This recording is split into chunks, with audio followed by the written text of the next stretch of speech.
Hello everyone, Allie here, and welcome to the Gold Mine. Thank you for joining me here on another episode at Allie's Treasure Trove.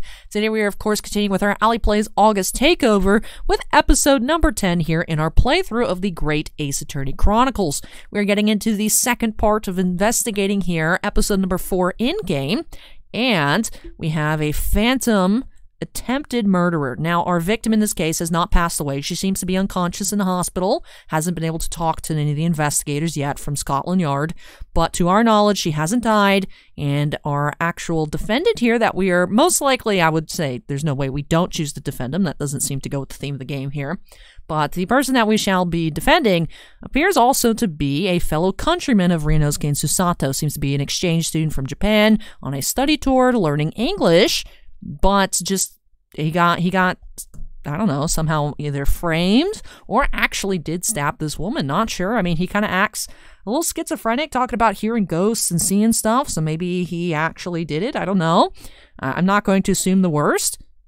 I should have, I guess, assumed the worst with Mr. McGilded there in episode 3 in-game. Just because it turns out he was a very shifty character.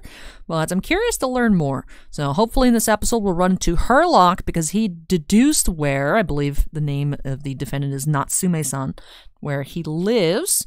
But we went to go visit last time in his house/office. We met Iris, but we didn't see Herlock. So we are back on the scene here in Briar Road. And actually, as Steven pointed out in YouTube comments, there's a big old snowman, but there's not too much snow here.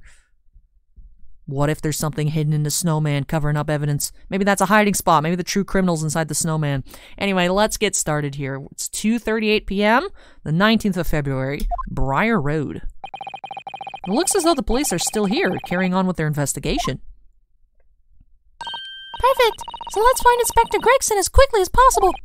Yes, and let's see if he takes a break from his chips to look at that silver tip Iris gave us for him. That's true, Iris is bribing Gregson here.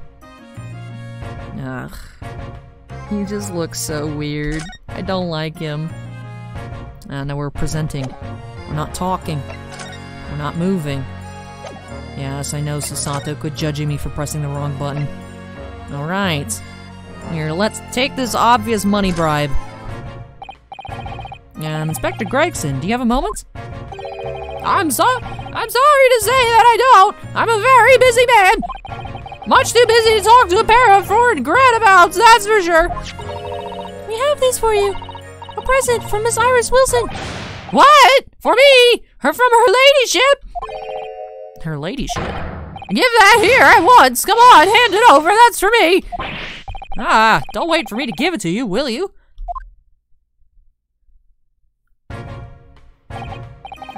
What was that coin exactly?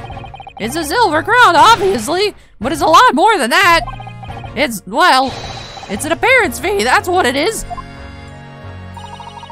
An appearance fee? Oh, I see. You mean...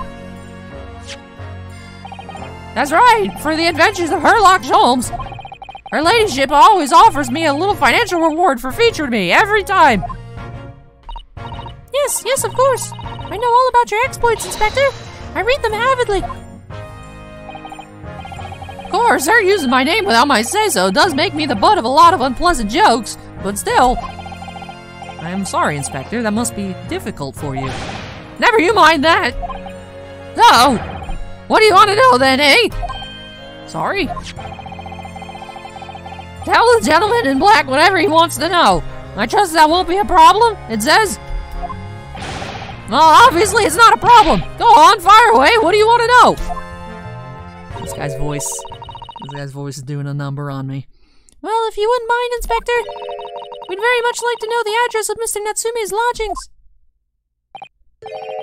The little knife-wielding mustache Japanese fellow. He lives in a right old hovel, just over there. Look, I'm gonna throw my fries at them. Oh, convenient. On the first floor of that house in the corner where the wreck of a bicycle's propped up.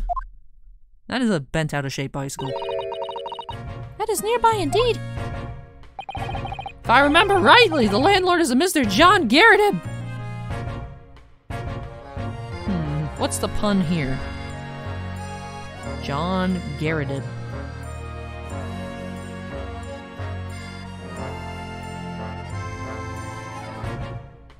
No idea. Right, well, if you see her again, make sure you give her ladyship my regards, you hear? I mean it! You tell her that Gregson sends his very best wishes!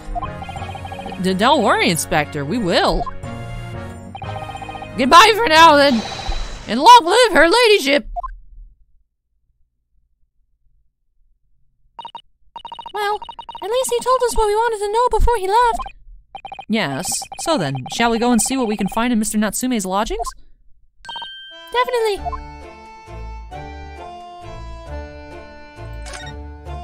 What's with this bent-up bicycle? Oh, a British bicycle, look! Although the wheel is so misshapen, I'm sure it couldn't possibly be ridden anymore. Someone must have been doing some breakneck cycling. It seems bicycles have become extremely popular in London recently. There's even a movement that changes women's dress to allow them to ride as well. The bicycle fad won't last. I don't see why anyone would want to ride something like that. Goodness, do you dislike bicycles? No, not at all. I mean, it's not that I dislike them exactly. It's just that any occupation that involves taking both your feet off firm ground seems reckless. If you'd ever tried walking on stilts and fall into a river, I know you'd agree with me. Ryunosuke, have you done that? Bicycles won't last. Y'all ever seen a bicycle recently? I haven't. They don't exist anymore. Ryunosuke was right. We'll have to hire a bicycle sometime. You can sit behind me while I ride you around. You tell him, Susato. Alright, there's the door. Let's see, anything going on over here? Click on the house, I guess. Oh, look at the windows of that building there. Oh, yeah, that's a good observation. They're not actually windows. What the heck? Are you sure they're windows? Yes, but they're all filled in with bricks. Oh, you're right. I wonder why. Me too, Susato. Perhaps it's an empty property where no one lives at the moment. There's smoke coming from the chimneys, though. Oh dear, everything still feels very foreign. There's so much we have to learn about this place.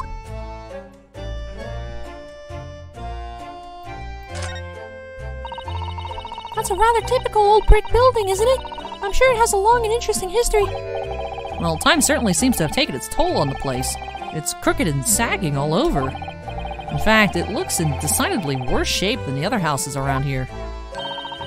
According to Inspector Gregson, that's the house where Mr. Natsume has lodgings. Just across the road from where the incident took place, I see. Must be awful for Soseki-san getting caught up in something like this in a foreign land. I got caught up in something on a boat, but on land, that seems even worse. Alright, so I'm gonna ooh, M to move around. Oh, that just takes us back over here. Nothing new on the snowman. Alright, nothing new on the snowman. Moving into the lodgings. Breaking and entering. Oh, this seems cozy. Not sure why there's giant bullets on the fireplace here, but it's a nice apron. A little piece of cake or something over there? Anyways, we're in Mr. Natsume's lodgings now. Up. May I help you? Ah, yes. Would this be the residence of Mr. John Garrett? Indeed it would, sir. And who may I say is calling? My name is Ryunosuke Naruhodo. I am... Mr. Naruhodo is representing Mr. Soseki Natsume. I believe he takes lodgings here. We would very much like to ask him some questions about our client. She's kind of being a little weird. One moment, please. I shall convey the message to Mr. Garrett. Did you see that, Miss Susato? That was a real-life English maid. I know, and as I understand it, anyone of standing in English society employs a number of household staff. But that was the first time I've ever seen one in the flesh. Oh, this day keeps getting better. It certainly feels like we've really arrived now, doesn't it? We need only to meet a butler, and the experience will be complete. Well, I'm not sure if I'd go that far, but I understand the sentiment. Thank you for waiting.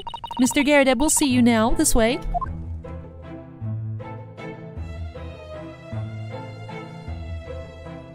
This dude's head's shaped like a moon. This dude's actually just a Pokemon. This dude's just a Lunatone. Alright, now that last time you got beautiful imagery of Spark Brushel, you guys can take a look at a Lunatone. Y'all ever seen a Lunatone before? Well, too bad. Y'all are seeing a Lunatone now. Alright.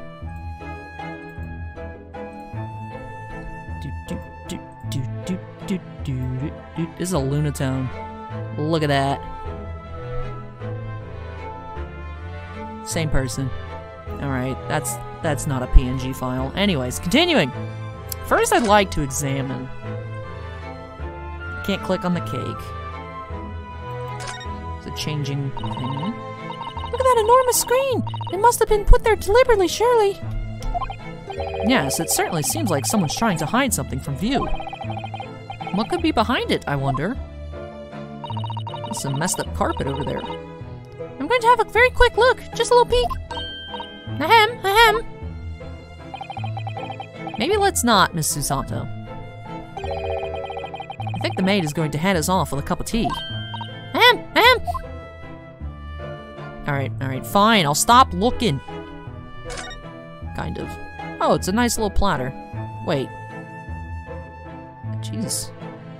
The house is a little crooked. And destroyed on that section. Even the stuff's falling off the plates. This is all disheveled over here. Craziness. Alright, fine, we'll talk to you first. Talk first, look around later. Wait, no. Okay, I guess we have to examine. Good day to you. John Garrett at your service. Pleased to meet you, sir. This is Ryunosuke Naruhodo. He's a defense lawyer. Do excuse me not getting up. Took a shot to the knee a few years back in the Battle of Meiwan, don't you know? Earned a medal for my pains, but had to withdraw from service, handed over the reins to the up-and-comings. So he's a retired soldier. It's a hell of a job getting up and down stairs now, I tell you. Don't get out much, as you can imagine. Yes, it's quite a climb up here to the second floor, isn't it? I was panting at the top of the stairs. Ryunosuke, you need to walk up some more stairs. You really must take more exercise, Mr. Naruhodo. Do you think so? Yeah, I think so too, Naruhodo. Well, Mr. Garrett, no doubt you were very courageous to earn yourself a medal. Oh, it was nothing. The medal's just a folderol, really. Wouldn't like to offend the general, though, so I begrudgingly displayed it on the wall. Oh yeah, it's up here. Why don't you fetch it down, Joan? Let these good people see it properly. Joan, fetch the... Ah! Dash it all, woman. Be careful. Oh, dearie me, I beg your pardon, sir. You jolly nearly took the skin off my hands. I shall be more careful, sir. So anyway, there you have it. Living the quiet life now. Yes, I see. Now then, I hear you want to know about the chap lodging downstairs. Is that right? Yes, we would be very grateful if you could answer some questions for us. Only two, please, naturally. Especially if it helps to keep the peace here in Blighty. That's not a spoon. That's not a spoon. Sir, I don't think that's clean. I mean, I guess your mouth's on it. And you're putting that into what you're putting into your mouth, but like, wouldn't you get some residue in there? So I don't know how pipes work, as you guys might obviously be able to tell, but I feel like he's dumping stuff in there that he doesn't want to have inside his body. We forged an alliance with the Empire of Japan recently, as I'm sure you're aware. So this case is very much in the public eye, as it were. Oh, is it? Yeah, Ryunosuke, jeez. Don't you know anything? Even had some famous detective poking around, you know, in this old house, would you believe? Yes, Mr. Herlock Sholmes. Could have been. Didn't catch the chap's name. Not really my cup of tea, all that detective business. Oh, but you have a copy of Rant's magazine here, so... No, Anyway, the chap's investigating the foreigner's room as we speak. So he's in Soseki-san's room. Gotta prep. Gotta prep, Kermit voice! It's a bally nuisance, is what it is. The whole neighborhood's twitching its curtains now. I don't like all this fuss. It's jolly unsettling. Let's talk about Mr. Natsume. About Mr. Natsume then, Mr. Garrett. Please do tell us. Oh yes, the Japanese chap. Only been lodging here for a week. Well, that's unfortunate. Oh, just 1 week? So he moved in very recently then. I have 2 lodges most of the time, one on the ground floor and one just below us. The first floor room became available a week ago, you see. There'd been, Dash it all, Joan. Do be careful. Oh my goodness, I'm terribly sorry, sir. Joan, why are you so bad at this? If you want to know my opinion, I thought he was a shady sort from the moment I set eyes on him. Oh? Why? He seemed to have a most nervous disposition, always shaking and looking over his shoulder. Man had shady written across his sweat-soaked brow, if you ask me. I said to myself, Joan, that man is trouble. Sooner or later he's going to do something untoward. And I'm rarely wrong about anything. We won't be calling this maid as a witness, that's for sure. Is there anything else that struck you suspicious about the man at all? Yes, oh yes, indeed there was. And she's dying to tell us. The shady lodger. Had you noticed anything else at all about your lodger, Mr. Natsume? Oh my word, yes. The man was shadier than an orchard. Could you elaborate? Well, take the man's room, absolutely stuffed full of books it is, more than anyone could ever read. And he never stops so much as passes the time of day with another living soul.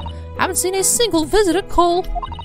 He just trots off to that old bookshop every single day and comes back at 5 to light the gas fire. And the funny little man is up long past everyone else in the house has gone to bed too. Oh no, how horrible. He likes to read. It's almost like his major is an English major. Those darn educated youngins. Oh, I see. The gentleman on the ground floor goes to bed at around 9 each night. But I've never known that Japanese fellow to retire any earlier than 2 in the morning. Huh.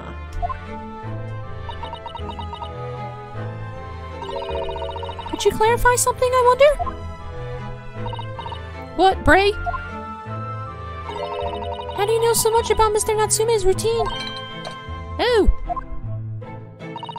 I'd understood that neither of the lodgers live on this floor of the house, is that correct? That's right, yes. They're both below us, on the first floor and street level. They look a little stressed out. And how is it that you know so much about the lives of your lodgers? The precise times that they come back in the evening, for example? Even the times they go to bed? It's a little weird.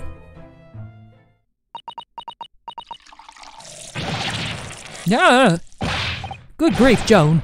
Be more careful, woman. Oh my goodness, sir. I'm terribly sorry, sir.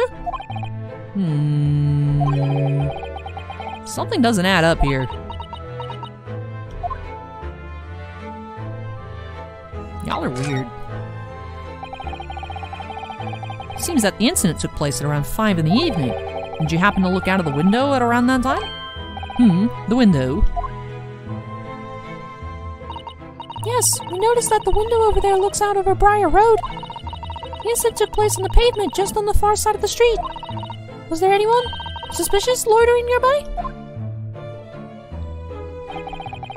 5 o'clock is dinner time in the Garrett household, so I'm afraid I don't remember seeing anything.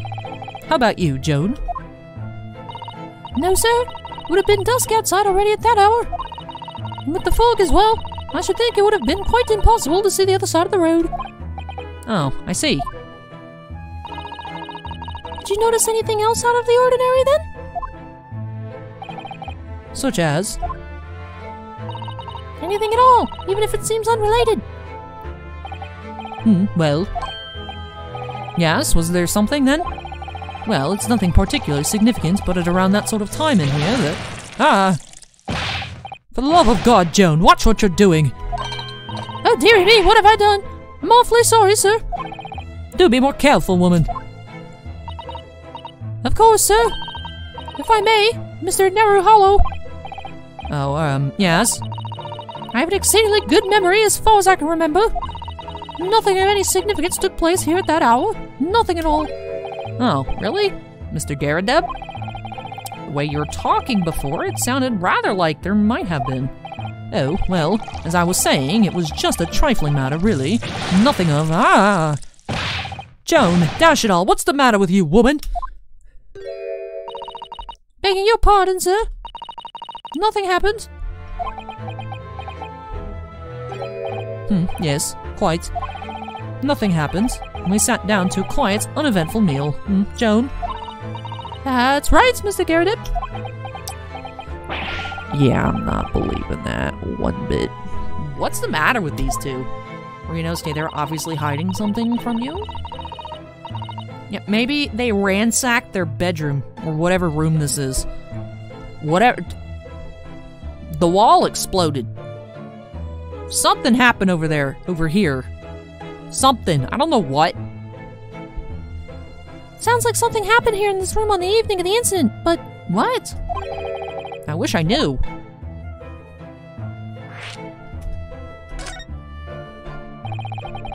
Could you tell us which floor Mr. Natsume's room is on? Isn't it the ground floor? Well, certainly, just below us on the first floor. Oh, it's the first floor. Mr. Sholmes is investigating there, even as we speak? Yes. Told me Natsume, his name, and asked him to look into the matter, so I gave him the key. Mr. Natsume has engaged Mr. Sholmes' services? That's a blatant lie, Susato, come on. Would it be alright if we also had a look around? In Mr. Natsume's room, I mean? Don't see why not. It's just down one flight of stairs. Who knows if we'll find anything that can help us with the case, but we have to try. We need all the clues we can lay our hands on, shall we?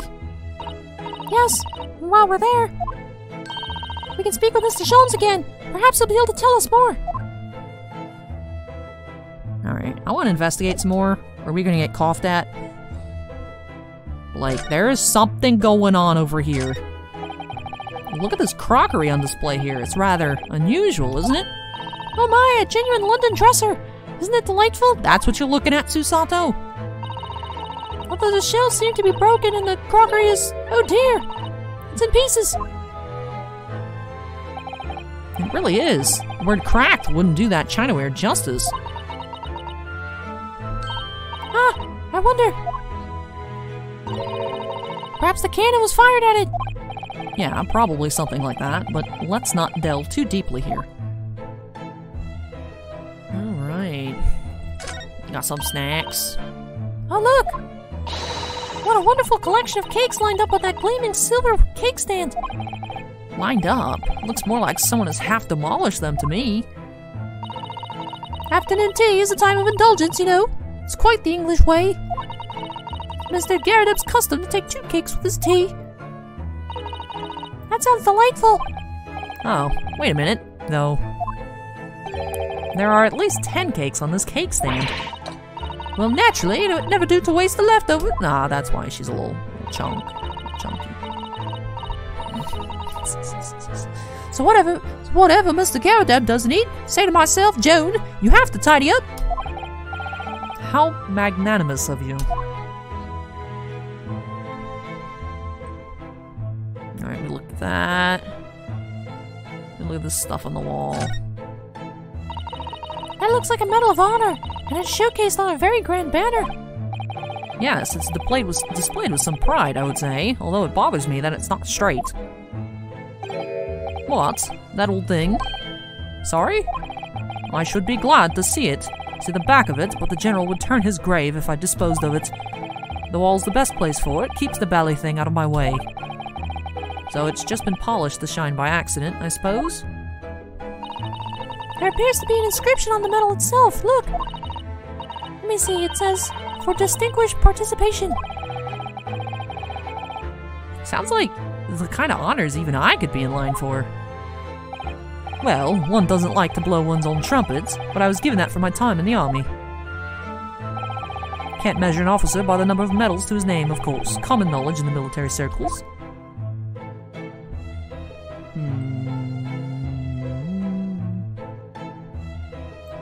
There's the outfit. That uniform looks fairly ancient, doesn't it? It's clearly been well looked after, though. That old thing? Ah, not much better than rags, really. Oh? Wore that ceremonial garb at my retirement bash, you know. But I'm not one for dwelling on the past, me. Would have gladly thrown it out, but you know how it is. Anyway, doesn't hurt to have the odd piece of memorabilia lying around, does it? Oh, I see. Perhaps we should leave the past in the past. Alright, let's go more over this way. All this stuff's nice and tidy, and then there's just this giant cannon. Just chilling. That's a full-size cannon. What's it doing in here? Oh my! It's real! I thought it might be a replica. That old thing? Ah, that's a little more than a toy. Sorry? The army was selling it off when I retired, so I decided to give it a new home. Never know when the enemy might attack next. Jolly useful to have a cannon about the house. Really? It isn't overkill? Be prepared, I always say. Never know what this twisted world's going to throw at you next, boy. Well, I don't know. My head's not shaped like a Lunatone, so I wouldn't know. Do you think there may be trouble brewing, Mr. Garrett? Always is. Take Joan here. Never fails to have a clean apron in reserve. Dries them over the barrel, you see. They dry very well on the cannon there, Joan tells me. Which rather proves my point, I feel. It's been reduced to a drying rack. No wonder the huge cannon looks like it's hanging its head in shame. We got some books over here. And I think then we've clicked on everything. I notice you have a pile of books here, Mr. Garrett. Do you enjoy reading?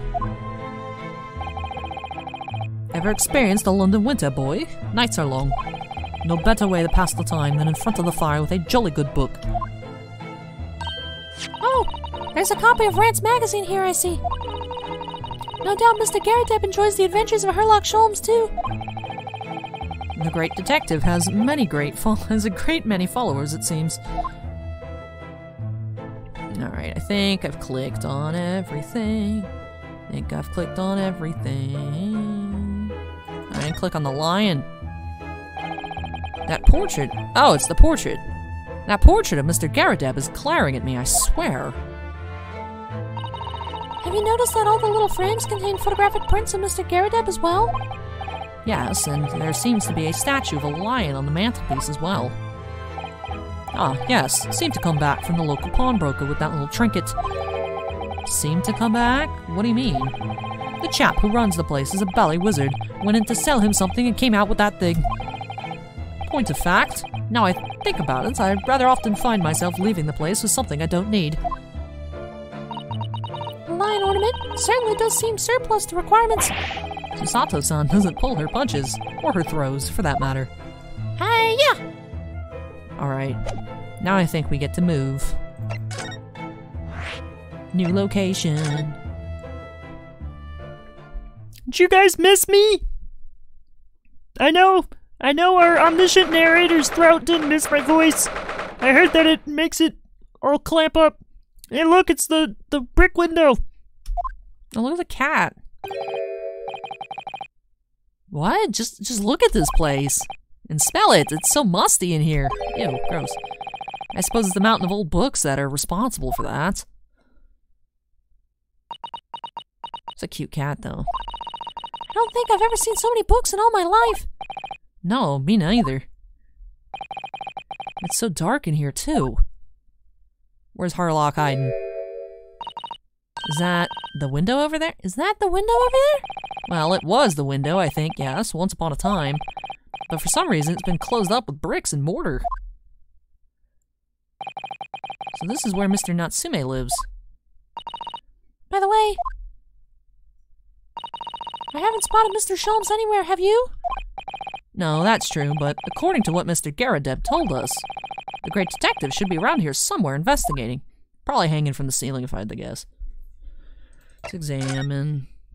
Yeah, we can look around, so he's probably going to be over here in the corner. Let's look. Where is he? Where are you?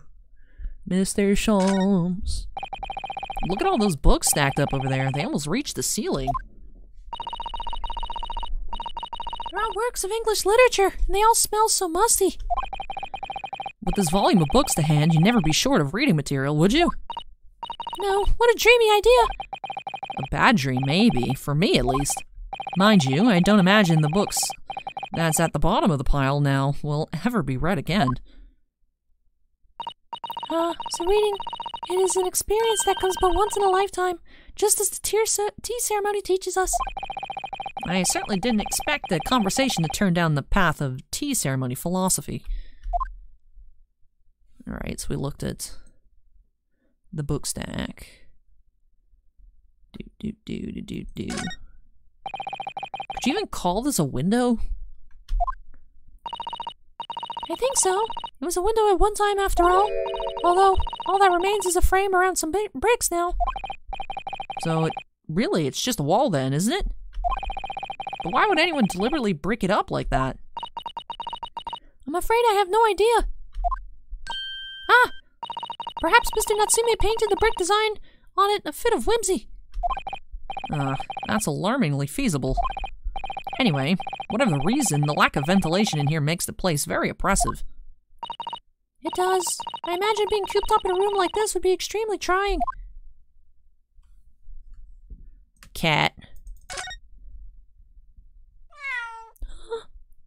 That was cute. Oh my goodness, cat, come back. Oh my, what an adorable little cat. Perhaps he's looking after all the books while his master's away. I don't know about that. He disappeared into that pile of books as quick as a flash. It was a tricolor Mickey, wasn't it? Did they even have that sort of cat here in Great Britain? Perhaps Mr. Natsume brought the little creature with him from Japan. That's made me feel homesick now. Already? We've only been in the country for 2 days.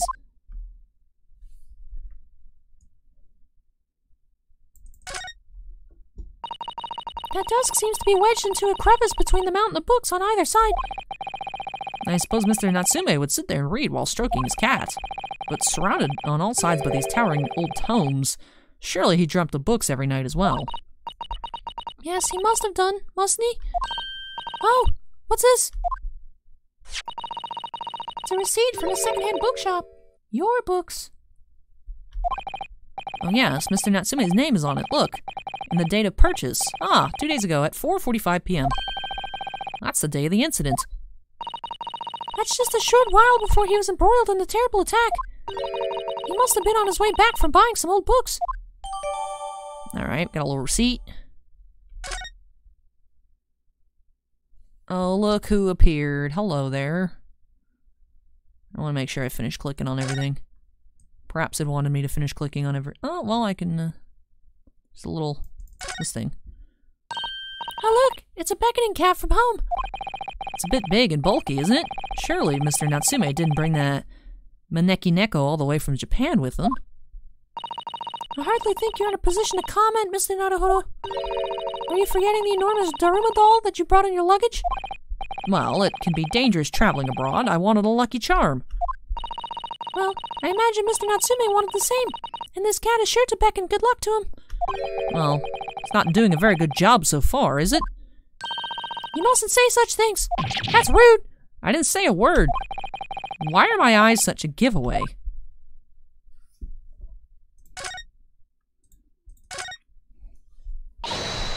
Look, Mr. Naruhodo.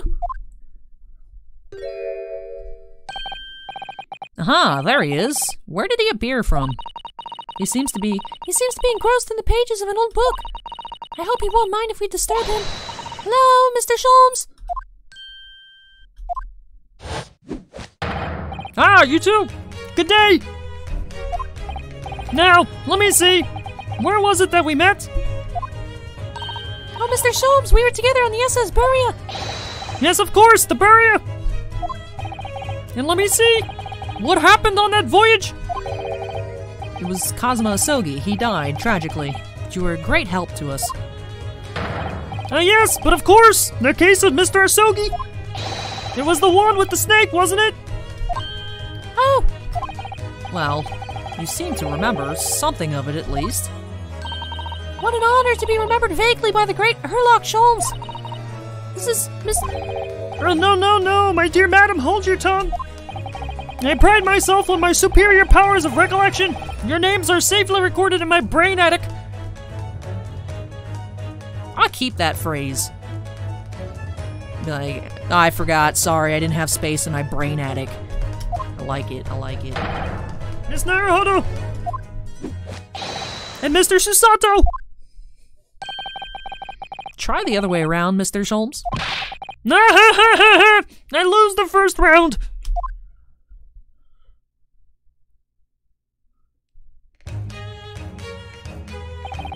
In truth, I had hoped to invite you both to my Baker Street suite the day we arrived in London.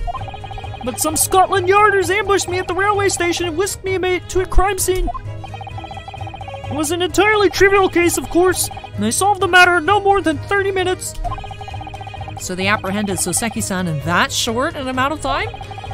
I'm afraid the pursuance of a new case has dulled my recollection of past involvements a little. A little? It is a mistake to think that one's brain attic has elastic walls and can distend to any extent. I do my best to forget useless facts lest they should elbow out the useful ones. Yes, those are my own words of inimitable wisdom, you know, from an adventure entitled A Study in Scarlet. Please, there's no need to quote yourself. I don't always remember my pearls of wisdom, but fortunately my associate pens them beautifully. He means Iris, I suppose. Mr. Sholmes, we have some extremely important questions to ask you about the trivial case you just mentioned. Goodness, what an earnest expression. My dear madam, I should be only too pleased, and this murky room is an apt place to discuss the murky case.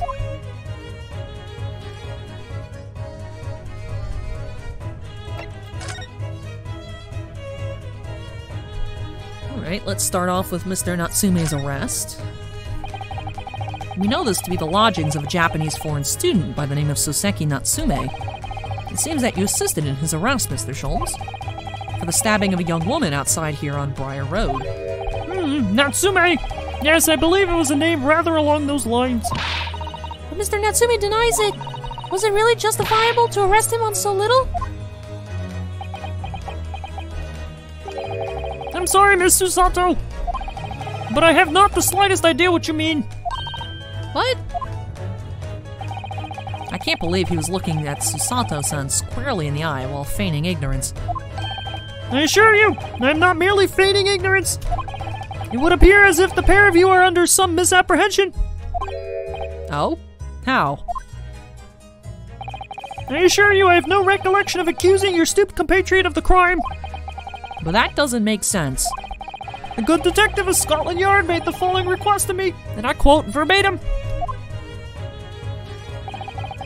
We need you to ascertain the identity and whereabouts of a man seen fleeing the scene of the crime.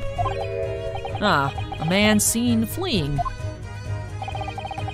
There were a number of books scattered on the pavement at the scene. From the book plates, I was able to quickly determine the bookshop from which they had been purchased. When speaking with the proprietor, I was immediately led to this address. Elementary, wouldn't you say? I believe there is a receipt around here from somewhere from the establishment in question. So you don't think Mr. Natsume is the culprit, then? That I cannot tell you. But it was aggravating my faculties, hence why I returned here. However, this place is such a treasure trove of fascinating books, I found myself quite lost in bibliophile. Do not be deceived into believing that I'm a man of leisure. No. Man, Sholmes says so many words that I'm like, I don't know if I've seen this before. I'm just gonna YOLO it in Kermit voice, and I feel like I'm not even getting the correct letters out of my mouth. So if you guys are like, Allie, that's not what he said, I do apologize. Bibliophile, I don't even know what that is. A lot of the words here in the grade 8 story, it's like, I know it's, it's supposed to be like, 1900s at the latest, late 1800s, and like, oh, let's use some antiquated language. I'm like, I don't know what you guys are talking about. I swear I used to be smart. Oh dear! Our omniscient narrator is losing her mind again. Mr. Naruhodo, do you think that she actually doesn't know what she's talking about half the time? Tell me! Have you encountered the landlord of these lodgings? Yes, Mr. Garrett, a retired military man. It was the first time I've ever met a soldier from a great British institution that is the services. It was the first time I've ever met a maid from the great British institution that is service. Hardcore eye roll right there. I didn't think it was that funny. I do apologize. As you may well be aware, many households in London employ a maid. Yes, I read as much in my Great Britain primer. And so conversely, whether or not a household employs a maid has come to betoken the social standing of those dwelling therein. Betoken their social standing? Sorry? Put simply, my dear fellow, those who employ at least a single maid are considered middle class. Those who do not are beneath that. In the upper echelons of society, of course, households employ enough staff to constitute a large family. Goodness, how extraordinary. As you can appreciate, for those on the precarious boundary between the middle and lower classes, being able to afford just one maid is of the first importance. I had no idea. And it is for precisely that reason that I find great stimulation in the situation upstairs. Specifically, in the retired Army veteran, Mr. John Garrett. Oh? Affable as he is, the fellow's hiding something. Whether or not it imposes on the circumstances of this case, I am as yet unable to ascertain. I'm thoroughly lost on what he means to say. Renosuke, let me translate Kermit for you. This is from Frog to English. Not French to English, but from Frog to English. The guy upstairs is hiding something. Whether or not that's important to Mr. Natsume being accused of attempted murder is yet to be seen. But he's super suspicious for some reason or another. Alright, the dingy room. Let's learn about that. This room is thoroughly suffocating for the soul, my dear fellow. I assure you, any man whose lot is to dwell in a place such as this will stab somebody sooner or later. Mr. Natsume has stabbed no one. But sooner or later, as I said. I don't believe that's the issue here. About this dark little room, Mr. Scholz. Why is there no longer a window? Do you have any idea? No window? Well, I mean, I can clearly see that there is a window of sorts. But it's been completely blocked with bricks. I see. The answer to that question is quite simple. Window tax. Window tax? What is that? Surely, not a tax on windows. Precisely that. Oh my goodness.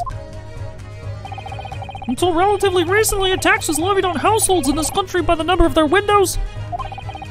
Those of lesser means, having inherited a sizable and costly family home perhaps, rapidly closed windows up. While the rich opened windows here, there, and everywhere. In an effort to curry favor with those in power by furnishing them with large sums of tax money. How awful and unjust, forcing people to live in rooms devoid of light. Indeed, disease was rife as a result. Some 40 years ago, or thereabouts, the window tax was abolished. But its legacy remains, as you can see, in squalid lodgings such as these, for example. I suppose Mr. Natsume's stipend for living here in London isn't very generous, perhaps.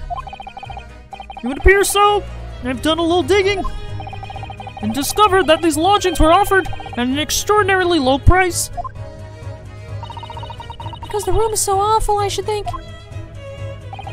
Apparently Mr. Natsume only moved in here about 1 week ago. Yes, that's correct. However, I don't believe the low rent is explained by the shabby nature of the accommodation. Oh? Still, that is of little relevance here. A matter not worthy of further attention. Are you sure? I'm curious now.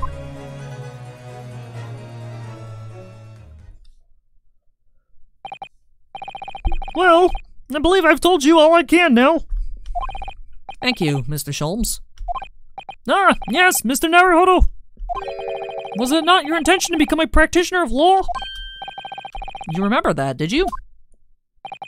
Will you perhaps be offering your services in this very matter, I wonder? To the occupant of this room, Mr. Natsume, was it? I'm not sure. Not sure? On what grounds? Well, I actually defended someone in court here only yesterday. Really? Well then, I congratulate you, sure, on an ambition realized, and so promptly too. The thing is, it's really made me question things. Am I right to believe in my clients? To trust in their innocence? Yes, trust. Mr. Sholmes, Mr. Natsume didn't do it, did he? My dear fellow, I haven't the first idea. Oh, but I thought that's why you were here. Didn't you come back to investigate? Yes, that was indeed my initial intention, but then I just sat here looking at all these books. You know, walking into this room makes you lose your mind. But there's simply too many fascinating books here. I couldn't possibly ignore them. I was actually right. No, I see. Nevertheless, there are two facts that I can state quite unequivocally. The man who fled the scene of the crime 2 days ago was the Japanese occupant of this room. And there are witnesses who swear to having seen the same man commit the crime. That is all I can say. And one more thing. Oh, what is it, Mr. Sholmes? Tell us. I cannot say with any certainty whether or not it is of relevance to this case, but I am quite sure that the retired army man who owns this property is hiding something. Mr. Garrett is. Mr. Sholmes said as much before, actually, didn't he? Anyway, at the present, that is really all that plays on my mind in relation to this case. Mr. Naruhodo, as yet our investigations have uncovered nothing that could help establish Mr. Natsume's innocence. No, you're right. Perhaps it's time we probed a little deeper into Mr. Garrett's secrets. Just remember, I cannot be sure whether the landlord's secret will prove to be of relevance or not. But I wish you every success, of course, Mr. Naruhodo. And then he just disappears. A busy man indeed. He's gone back to his book in the corner of the room. It's very gripping. It's a tale about a young pig woman who's very beautiful. I don't actually know anything about the Muppets to talk about the romance between Miss Piggy and the Kermit, but I tried. That was a flop. That was a big flop.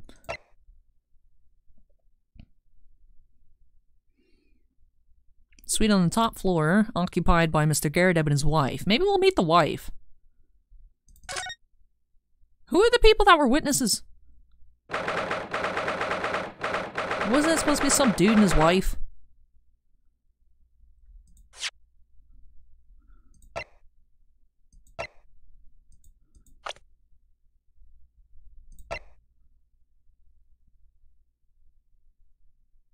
He looks weird from the front. That's true, we hadn't seen what he looked like from the front. Her name is Joan. Why is there question marks? Her name is Joan. So Seki's a rough-looking 33. This guy has no chin. I wasn't sure if he was going to be older or younger. Because he looks like an evil vampire lord. So I was like, could be eternal. Could be like, this guy could be like 150. But also, he's very chiseled. Especially in the face. I was like, might be in like his 30s like Van Zeek's. I was like wondering, part of me was like, I don't know, just the hair. The shading on the hair, obviously that doesn't have anything to do with genetics, but in the game I feel like it's giving me like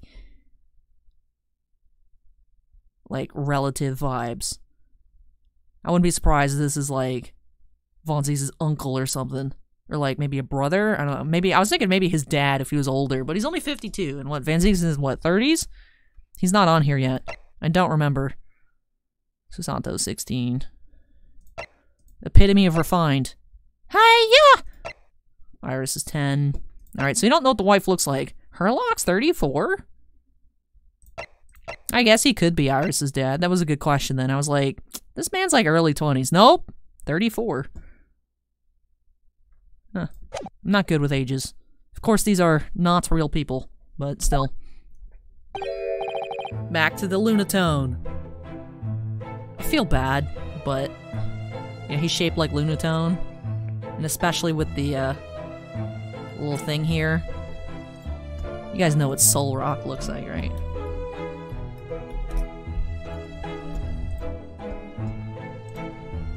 I don't think that's even official art of Solrock. Where's official art of Solrock? That looks like anime art of Solrock.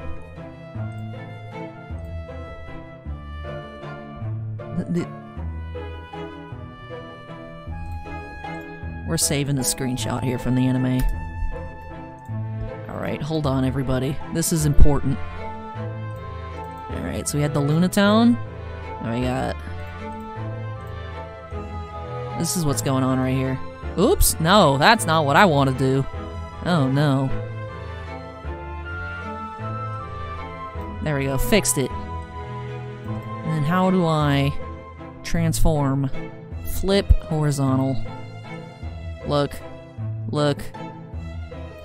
We just need to cut this in half. The thing's on the head, then... Alright. Alright. Well, if the episode's titled Lunatone and Solrock, you guys know why. We'll see, we'll see. We'll see. Oh, you pair again. What was this guy's voice? Ah, you pair again. Tell me, was the detective chap, I forget his name, still hard at work down there? Mr. Herlock Sholmes? Ah, yes, rings a vague bell. All that detective business isn't really my thing, I'm afraid. Well, Mr. Sholmes is in his element down there. Jolly good show. Another cup of tea, if you please, Joan. Now then, why don't you tell me what— Ah! For the umpteenth time, woman, would you watch what you're barely doing? I shall be serving dinner shortly, sir. Ah, yes, of course. Frightfully rude of me, but I'm afraid I shall have to ask you to take your leave if you'll be so kind. Oh yes, of course. We are deeply grateful for all your assistance. Not at all, not at all. Don't get much chance to talk with young foreigners like yourselves. It's been a pleasure. Best of luck and all that. Perhaps you could see yourselves out.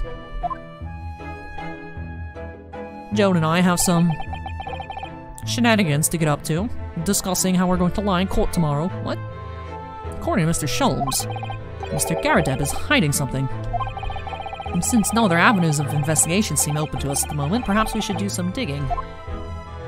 They just told us to leave. Wait, was this over here before? Oh my... What's that thing in the corner? I don't know, it's just Herlock Sholmes' butt cheeks just chilling. Oh my goodness. Oh my goodness. Ah, what's he doing over there? Mr. Sholmes? Aha! We meet again, my dear fellows! You thought your throat escaped from the Kermit voice? Good gracious, when did you sneak in here? Herlock Sholmes, sir! At your service! Whatever are you doing by the window? I am given to watching the evening sky as the sun sets, madam. Yet sadly, cheerful as the room downstairs undoubtedly is, it lacks an aperture for such observation. So I took the liberty of borrowing a small corner space by the window up here. Well, keeping an eye to one's window at dusk is the prudent thing to do in London, I'm gathering. Ah, and one other thing, Mr. Naruto. Oh, me? I thought you perhaps might be in need of a certain great detective's great mind. Wait, he's not talking about... Is he? I didn't expect to be going through that again so soon. Do you mean, Mr. Sholmes? There is a mighty secret in this modest room. My eyes see even the most trivial of trifles. I take it you're prepared, Mr. Naruto? I think so. There is just enough time for one of my greatly admired great deductions. Let us conclude the matter before dark.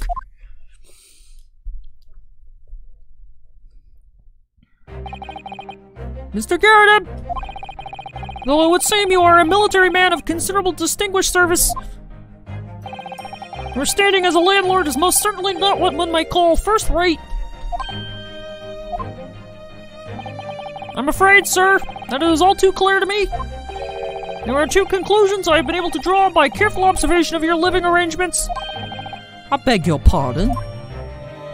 I have deduced that you are a slumlord. The first is that even as we speak, you are concealing the presence of a ferocious beast in your care. Eh? And the second is that as a result of the beast's violent rampage, you have lost something very dear to you. Mr. Know who to look. The old man's broken out in a cold sweat. Oh, the old man's broken out in a cold sweat. Wonder if Susato was thinking the same exact thing there. Unbelievably, it seems Mr. Sholmes' conclusions are both spot on. How? How could you possibly? How could I possibly know, you mean to inquire? The answer couldn't be simpler, sir. For in the dense jungle of logic and reasoning, I am the king of beasts.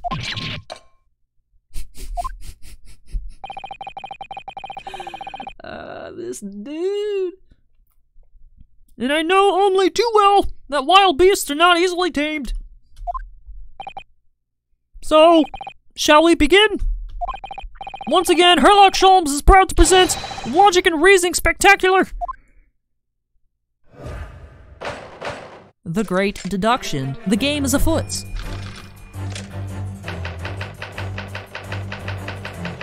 Nature of the beast. It certainly shouldn't take a great detective to see that a fearsome beast has been out on a rampage of late within these four walls. Thus we are faced with the question, what form might this beast take? For a man with military breeding, your eyes are uncommonly candid. Your furtive glance, Mr. Garrett, leads us directly to the answer. The true nature of the beast that has run rampant here is revealed by that lion statue. Yes, though an army man, you appear unimposing at best. A fact that has fueled your admiration for the mighty lion, the king of beasts. What is this piffle, I ask you? In the end, your admiration became so great, in fact, that you had a living, breathing specimen shipped from India, which you tried to keep in this very house. What? Yet living with such a wild beast proved more difficult than you'd imagined. Imagine walking into somebody's house, seeing a weird statue on the fireplace mantle, and then also a broken, well, I mean more than a couple broken cups, but seeing a broken shelf and being like, you know, I think this dude bought a lion. And it rampaged around inside of his house. Facts. Thank you for listening to my great deduction. Imagine, just imagine. Yeah, where can I get the self-confidence levels as Herlock, dude? The chilling traces of a wild rampage are still very much in evidence. Well! Yet as we look around, the beast in question fails to present itself. Where could this angry creature have disappeared to? Madam! Me? I pray you do not consider me unchivalrous, but it is plain to me with one glance in your direction. It is? Your dress pocket gives us a handsome clue as to the beast's current whereabouts. Oh. Alright, maybe Herlock isn't as small brain as I thought he was. Be like, duh, easy, just sold it to the circus. Duh.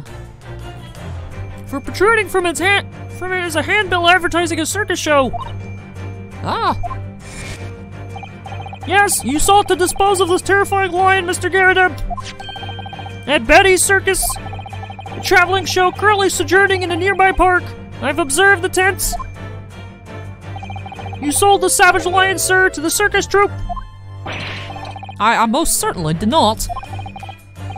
I believe I have made my point, and my work here is done.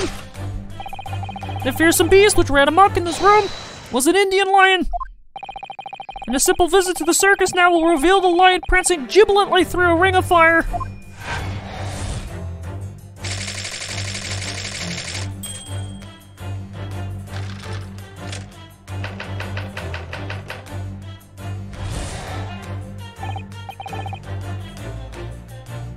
Now, Mr. Garrett, it's plainly clear that you still have deep feelings for this formidable beast. Indeed, in that blithe pose, the distress this loss has caused you is veritably tangible. Your head weighs heavily on your shoulders, the pain you feel being revealed by that supporting arm. Amid fits of tears, you let your beloved beast go.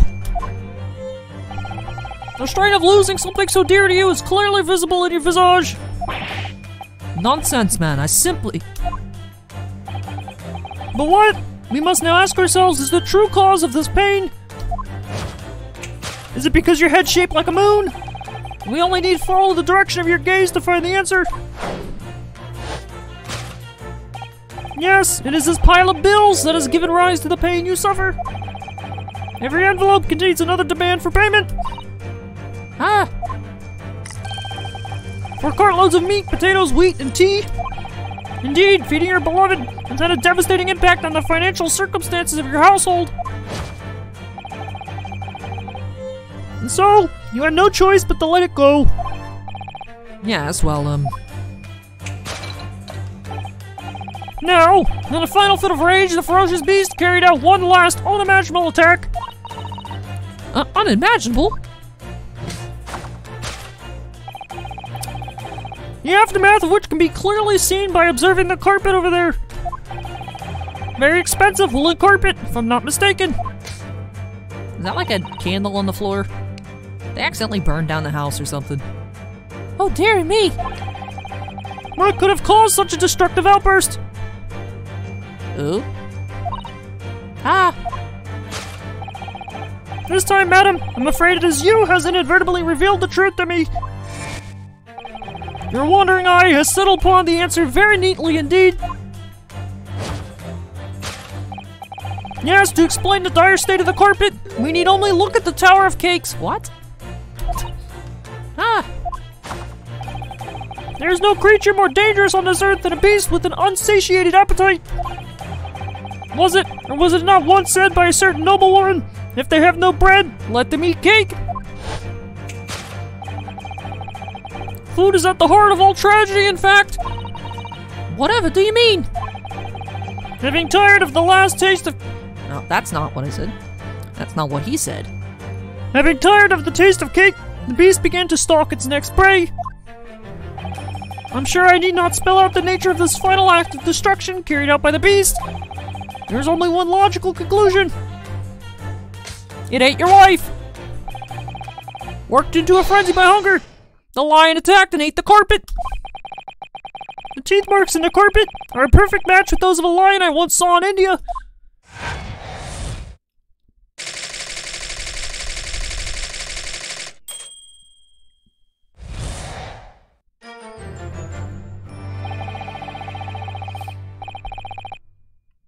Oh, man. Stop with the puns. Thus concludes Herlock Sholm's great deduction of this beastly puzzle.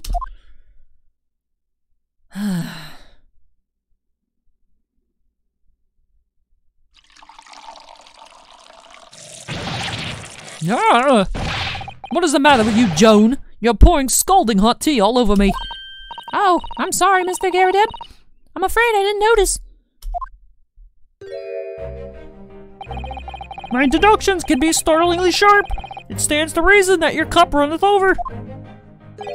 Indeed, my revelations can make people spill tears at times too.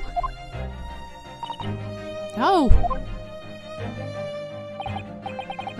Mr. Sholm, sorry to butt in again, but could I make an observation? Why certainly, Mr. Naruhodo. What is it, again? Well, your deductions just now. Do you really think a lion could have fit inside a room of this size? Indeed, it is the only explanation for the facts. The terrifying truth all too often lies beyond the realms of common sense. But wouldn't it be an idea to consider what lies inside the realms of common sense as well? But if an uncaged lion had run amok in this very room, surely Mr. Garrett and his maid would have been hurt, or worse. That's where you were stuck? No doubt the former military man held his own against the beast using that large cannon. I thought you said they sold the lion to the circus. And what about the food? Meat and potatoes are one thing, but I don't believe I have ever heard of a lion that drinks tea. My dear Mr. Sato, it occurs to me with some regularity that irrespective of race and breeding, whenever anyone lands on Great British soil, they are infused with a highly appropriate taste for afternoon tea. Oh, what a glorious notion! The lion's like, can I have a cuppa? I'm British now. Can I have a cup of tea? Excuse me. I'm a lion, but, you know, I'd like a cup of tea, please. Can I have some crumpets with my tea? A slight massage, that's all Mr. Sholmes' deductions need. You can do it. Excellent! I've been waiting for my trusty partner in deduction to step forward, Mr. Naruhodo. Please help me, I actually have no idea what I'm talking about. Scotland Yard's not gonna hire me anymore if I keep saying there's random lions at people's houses, and then they're gonna sell me to the circus. We don't even know yet whether or not this is going to help with Mr. Natsume's case. Still, uncovering the truth is always worthwhile, whatever the motivation. At least, that's what I want to believe. Let us start again. From the beginning of Herlock Sholmes' Logic and Reasoning Spectacular.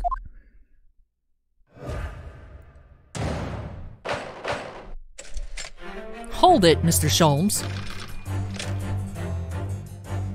Alright.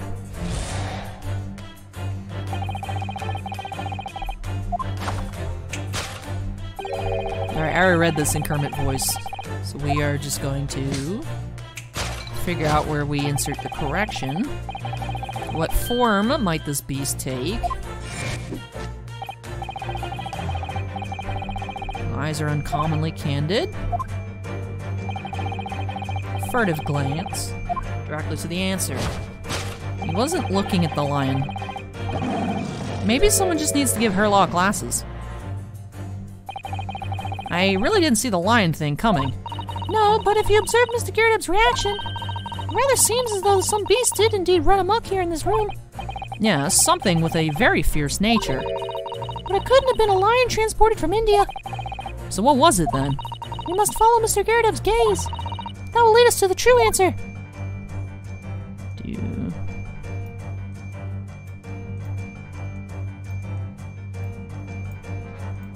Oop, mortar shells. Take that!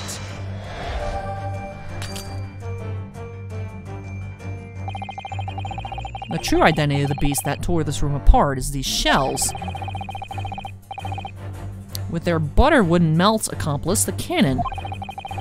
But war is good for nothing. It brings only destruction, something we must all strive to understand. That was pretty bad.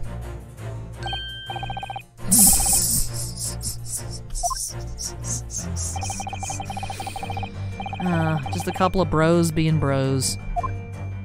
Really, that hurt your ears? Not the lion?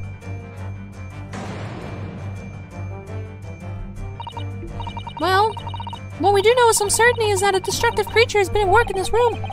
Now Mr. Garrett inadvertently looked into the direction of something that gives its identity away. Yes, if we investigate thoroughly enough, we ought to find the answer. What did Mr. Garrett turn to look at?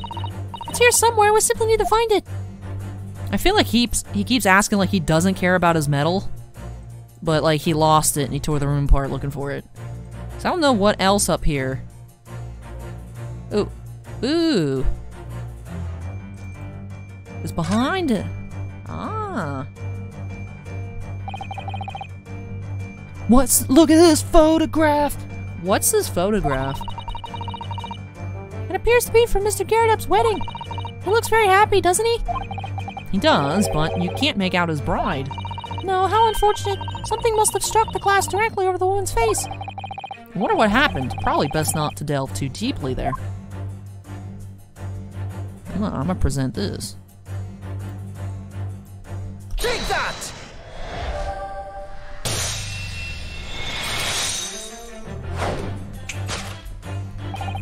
The true nature of the beast that has run rampant here is revealed by that newlywed bride.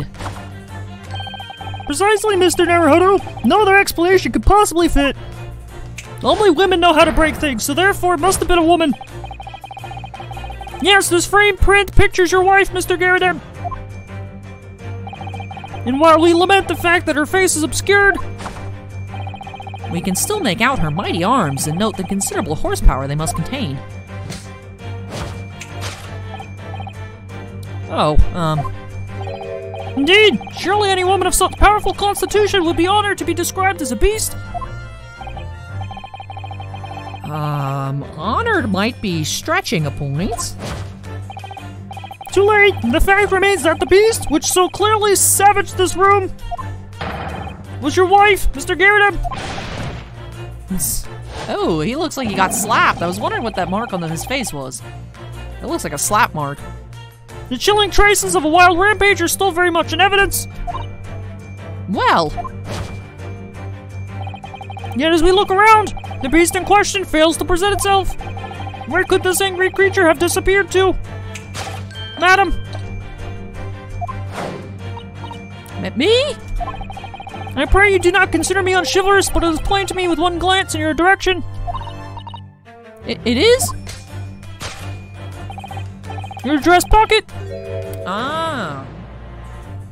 Oh, I see. So, they can't actually afford a maid. So the wife dresses up as the maid and pretends to be the maid. Which is actually his wife. Yeah, that ain't it for me, Chief. Nah. Nah. Be like, if I'm your wife, I'm your wife. I'm not your servant. But I'm also cheap.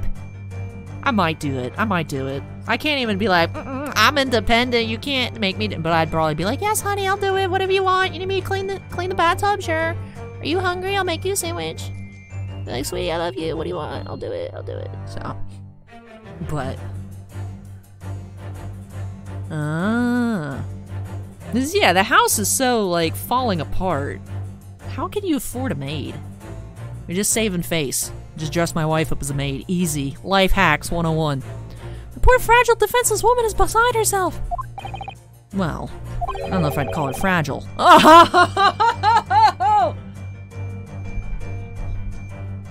Tandem roast. Oh, dear. Anyway, Mr. Sholmes is quite right. So they are actually just Solrock and Lunatone. Just partners. Just chilling. There's no sign of a Miss Garrett anywhere. But it seems there may be a clue as to her whereabouts. A clue that this maid is trying to hide. I wonder where Mr. Garrett's wife could be. Really, Ryunosuke? Really?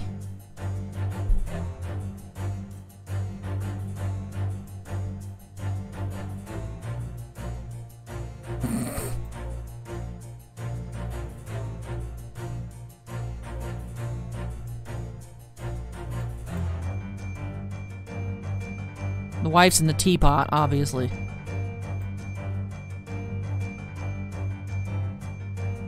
Let me look at the pocket. I want to look at the pocket. Whoop, there's some broken plates over there. What's that?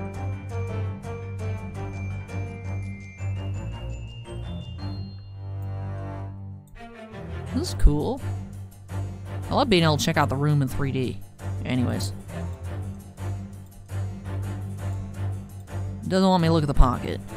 Oh, there's the pocket. That certainly does appear to be a circus handbill poking out from her pocket. Batty Circus, currently performing shows in a park not too far from here. You don't think? Surely Mr. Garrett didn't sell his wife to the circus. Mr. Naruhodo, how could you even think such a thing? I was only joking. Besides, I would have gone with, do you think he fed her to his pet lion? That's somehow worse. I must sell you to the circus, Naruhodo-san. Let's investigate this teapot. What What a charming little teapot, and it's in pristine condition. Jonah's been pouring some deliciously fragrant tea from it for Mr. Garrett, hasn't she? Well, not so much for Mr. Garrett as on Mr. Garrett. Wouldn't you say? I wouldn't dream of drawing attention to it.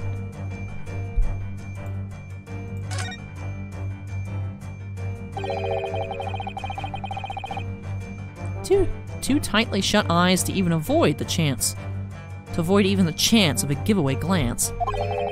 Pursed lips to prevent any secrets from slipping out. Rounded cheeks to deflect any abuse that might be hurled her way. Yes, this is an unnervingly powerful woman, Miss Susato. It's your turn of phrase that's unnerving, Mr. Naruhodo. Take that! I'm gonna just say she's the... easy. I'm not even sure if I should voice this. The fact that I'm just hanging out in the corner, I'm pretty sure this is wrong.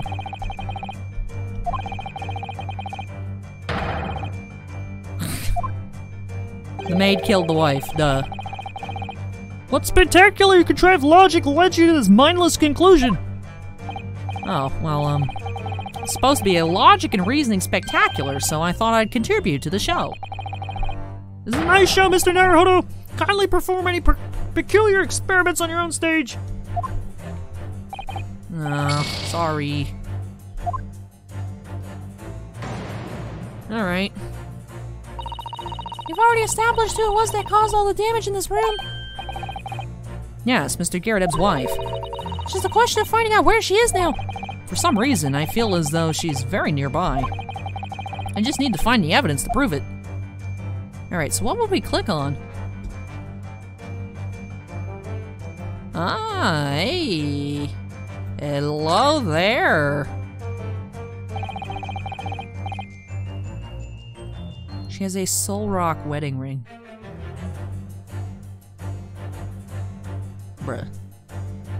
Am I the only person on this Lunatone and Solrock jam? Does anybody else when they first met these characters be like, they remind me of Pokemon? Or is it just me? Am I just being incredibly offensive and rude to these two characters? Because I hope it's not me, because that's all I can see, and I can't stop seeing it. I don't know. She's wearing a very large ring. Look. Oh yes, a sunflower design. That's a sun. We don't need a flower. That's just a sun. With some rather nice embellishments. And it's on the ring finger of her left hand, which means it's surely a wedding ring. It looks like it's on there for life, too. I can't imagine it would slide off a finger of that size. Alright, so it's not just me, it's also Ryunosuke. That's something to think, Mr. Naruhodo, not to say. Do you know Mr. Garrett's wife in the photograph had a ring very much like this one? There's a large sunflower design as well. Really? You have a great memory for these two things. A large sunflower wedding ring. It's quite a coincidence that they have the same ring, isn't it? Oh yeah, such a coincidence, Ryunosuke. Jeez. You're even more dense than Herlock, dude. Take that! Take that!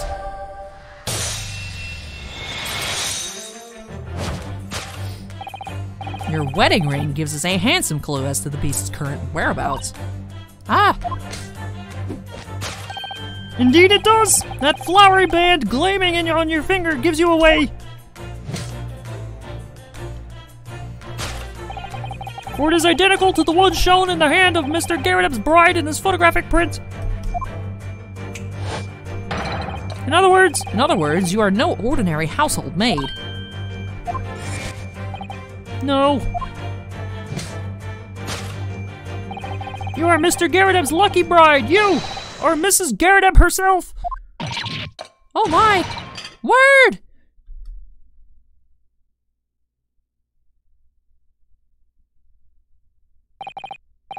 Well, jolly fine detecting, sir. As you rightly surmise, this is the wife, yes, my Joan. Rather let herself go, you might say, but she was a bally quarterback. Ah! It would appear that you don't live in the most comfortable of circumstances. After all, you're a retired army man, yet you are in the business of renting out rooms. I would assume, therefore, you have insufficient means to employ a maid. Would that be correct? It's not right, I tell you. I was 2nd Lieutenant of the 3rd Regiment. A man has his pride, don't you know? by golly, it's a sorry thing when a chap can't even afford to have a single maid in his employ. Yes, here in London, one is rather judged. A household cannot be considered worthy of society if it employs no staff at all. Though, in my considered opinion, such concerns about appearances are a folly. In fact, a lot of people ask me why I have a 10-year-old slave in my house that makes cool gadgets. I don't know, she just kind of lives there. She says we're roommates, but I really don't know where she came from. You mean Mr. Garrett has a wife? Has his wife work as his maid? Renosuke's like, bro, that sounds like a great idea. Where can I find one of those? Precisely! Am I right, Mr. Garrett?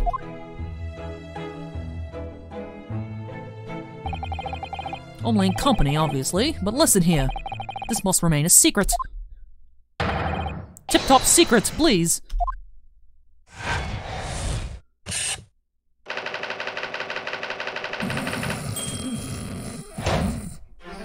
Raging wife.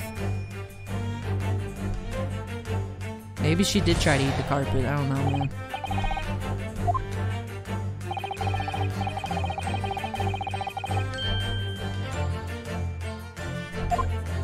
Nah, he's ooh-wooing about his wife right now.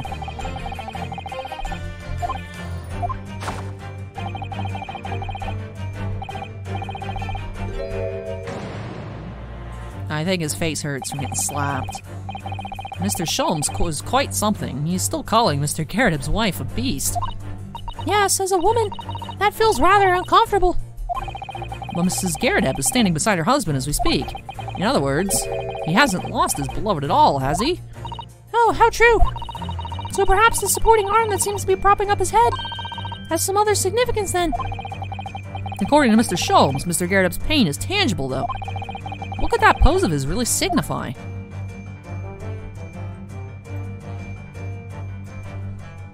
Take that! Dude got slapped, dude.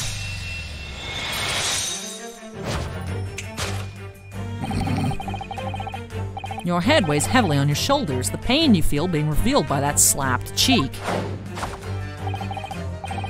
And of course, the deliverer of that impressive mark on your cheek that refuses to fade was you, Madam Joan Garrett. Well, yes. You have been desperate to hide the slap mark on your cheek, sir. Ah.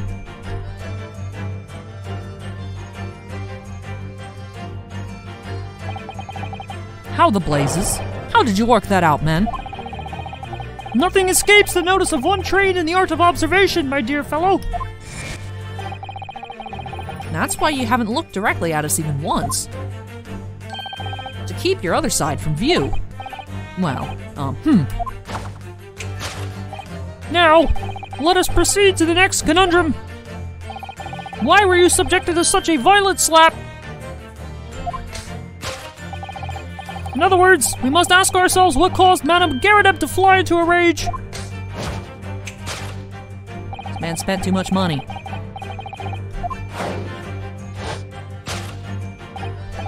Yes, it is this pile of bills. Oh, so it's not the bills. Right, because we have to make sure that Sholmes is wrong. Didn't Mr. Sholmes say that the bills were all for lion fodder? Oh. Did Mr. Holmes? Oh, well, actually, Renosuke, you thought what I just said, so I'll just let you continue, sorry.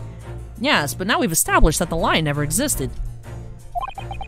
Which can only mean that the thing responsible for gobbling up all that food was Mr. Garrett's wife. Mr. Naruhodo, she's a person, not a thing! Yes, well. She's also a person who gave her husband a mighty slap round the face. One so hard that it left a perfect hand mark, in fact. Yes, why would a woman want to hit her husband with such force, I wonder?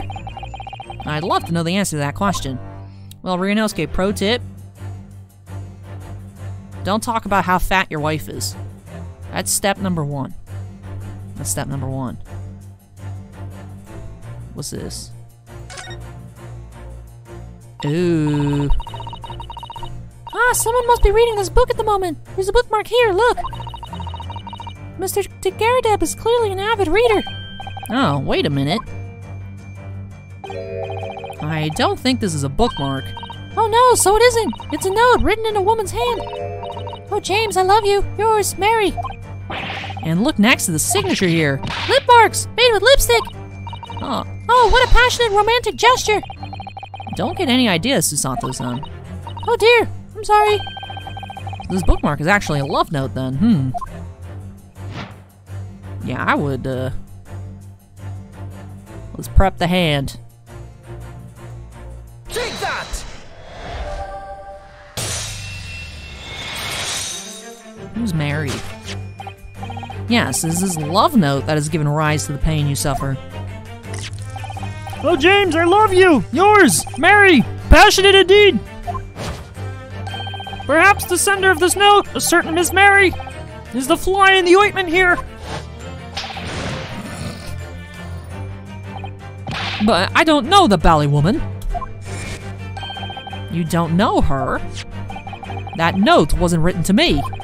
It was just in the book. I don't know how it got there. It was just in there, you say? That's right, what I've been saying. A likely story.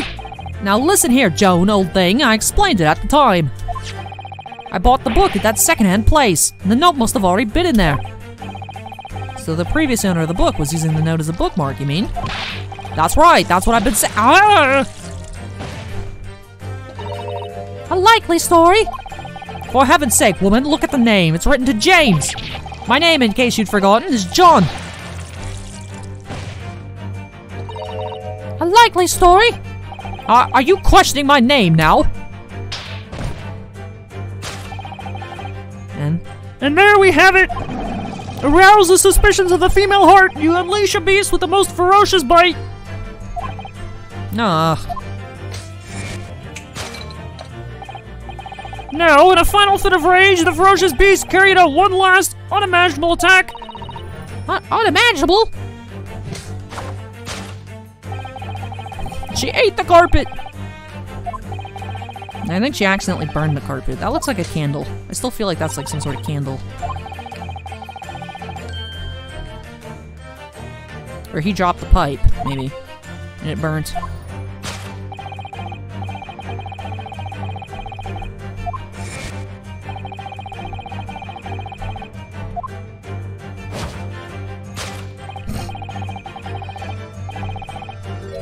They don't need a, oh, it's the, there's a candle missing. Yeah. There's a candle missing. But surely Miss Garrett didn't eat the carpet. No, of course not. There doesn't seem to be any doubt that the state of disarray in this room is as a result of her wild temper. No, that's true. So this last part of Mr. Sholm's deduction that we need to fix. We need to only follow Miss Garrett's gaze, and that will tell us the real answer. Alright, let's see what we can see. Into the candle. This looks like a very old candlestick, doesn't it? The base looks too small. Surely it's very unstable. It looks to me like even the slightest knock would make it topple over. Oh dear, that would be dangerous. Wait, take a closer look at this. There's one candle missing. Yes, I didn't notice that before. Why is that, I wonder? Why is one candle of 3 missing from its holder? Because the other one's on the floor. 'Cause it's right there.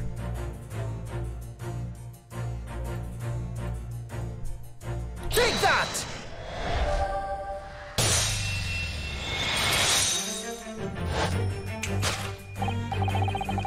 Yes, to explain the dire state of the carpet, we only need to look at the candlestick. Most illuminating, my dear fellow! And of course, the only way possible out of this logical labyrinth! Yes, the remnants of a ferocious attack in which the carpet was devoured are clearly visible. Indeed they are! The scorch marks at the edge clearly give the truth away! Scorch marks? It would appear that this room was the scene of a little marital altercation! Miss Garrett's mighty arm muscles left an impression not only on her husband's face, but on the entire room! The force of her strike caused a candle to fall from the holder! And in seconds, the carpet was alight and the whole corner of the room in flames. Yes, For the most ferocious beast in this world is neither a violent lion nor a vengeful woman, but fire! And in this room, that ferocious beast bared its claws and ran amok. Eloquently put, my dear fellow. So you see, there is but one conclusion here.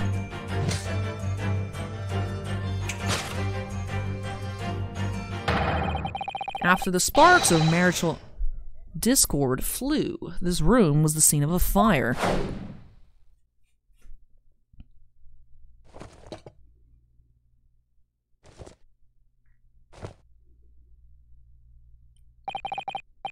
Mr. Sholmes, sir, I salute you!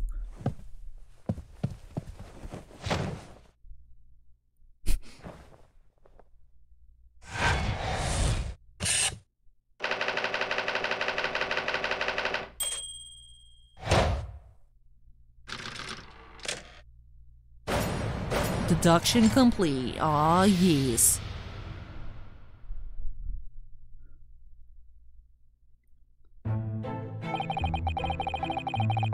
It's these dashed long winter nights, you know, nothing to do but read in front of the fire. Luckily, there's a jolly good second-hand bookshop just around the corner. Buy all my old novels there. And in the pages of one particular novel, you discovered some rather illicit material. For which your wife admonished you harshly, it seems. Don't know about admonished. Demolished might be rather closer to the mark. And beast is most certainly an apt Here we go again. And the carpet, was that destroyed by fire when a candle fell on the floor? Afraid to say it was. Happened in the blink of an eye, you know. The whole place filled with smoke. Couldn't see a bally thing. I was caught between the old stick's rage and the raging flames. You paint a torrid picture, sir. One that would have been most entertaining. That's sympathy for you. Didn't take long for the fire to spread, of course. Bally furniture started going up as well. And had to hide the mess behind that screen for the time being. Over here, Mr. Garrett? Well, you have nothing more to Well, you have nothing more to hide now, if you'll allow me.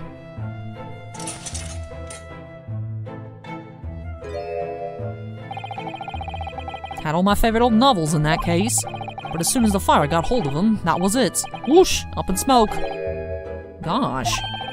Then the wife started hurling things at me. What a terrible sight it must have been. There was I, back up against the window under heavy enemy fire, incendiary books coming 10 to the dozen. Worst of it is, I lost my favorites, book called The Lion's Pride. The Lion's Pride? Ah yes, your notorious love of big cats coming through again. I assure you, the title didn't influence my choice in the slightest. So the poor man really did lose something dear to him as a result of the ferocious beast's rampage. Mr. Sholmes' deductions turned out to be correct once again. It can only be described as a great British wonder. And I tell you, it was total carnage. Flames everywhere, and the old stick fell in full fettle. Out of interest, what time of day was that? Not sure I can remember. It was 2 days ago now. Let's see. Around 5 o'clock, I think. So at exactly the same time. As a terrifying incident was unfolding outside your window on the street below. Even more terrifying on the inside, I can assure you. The whole of Blighty could have been flattened outside my window at that moment, and I wouldn't have noticed the dash thing. Oh, really?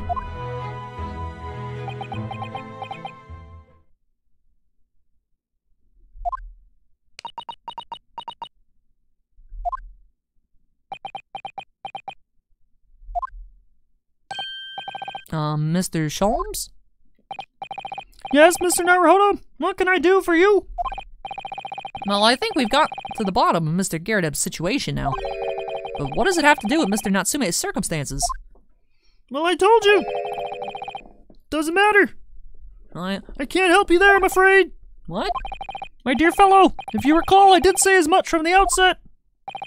And I warned you that although I knew the retired army man to be hiding something, I could not be sure whether his secret would prove to be of relevance or not. I just knew you were going to say that. Now, Mr. Naruhodo, you mustn't lose heart. Bear in mind, then all things fall into one of only two categories. Those relevant to the case, and those not. That makes no sense to me. Well, no matter. It is of far greater importance that you make up your mind now. Sorry? Visiting hours at the prison will soon be over. Oh no, is it that time already? If we're to accept Mr. Natsume's case, we have official paperwork to attend to. So that's it. No more time to think. Perhaps you'd like to betake yourselves to bidding us farewell now. I must prepare supper for Mr. Garrett. Oh yes, I'm so sorry. They did tell you to leave a while ago. Thank you both very much for your time. So Seki-san will be waiting for us, and I'm going to have to give him an answer. Can I examine? Or lock you over here? No, okay. I was hoping he'd be like somewhere, but he's just gone skis. Alright, back to the prison. Hello, friend. Wait. I clicked on the prison. This is Briar Road. Maybe I misclicked. It's time, Mr. Naruhodo. We must hurry back to the prison. Yes, I know. Let's hail a ca- Oh. What's the matter? Looks like something's going on over there in front of the Garrett's house.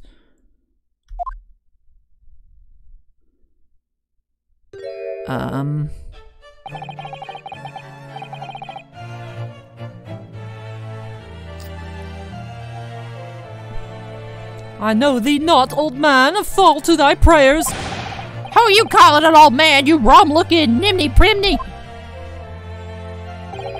There are more things in heaven and earth, Horatio, than I dreamt of in your philosophy. Who's this Horatio fella, eh? What are you on about?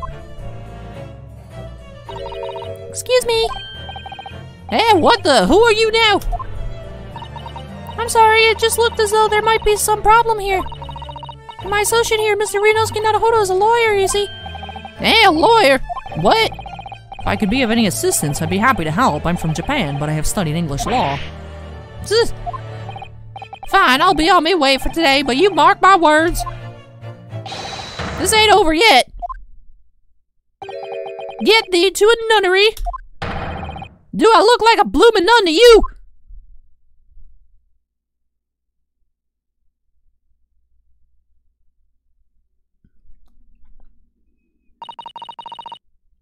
I do hope you're not injured. Oh, fairest and maiden, thou art so gentle, thank you. What was that all about? There are more things in heaven and earth, Horatio, than I dreamt of in your philosophy. I'm not Horatio either. Forgive the inquiry, sir, but are you a lodger here? In the Garrett residence? Oh, fair eastern maiden, thou art so right. Yes, I do dwell in this humble abode. Mr. Garrett mentioned that he had another lodger, didn't he? This must be the man.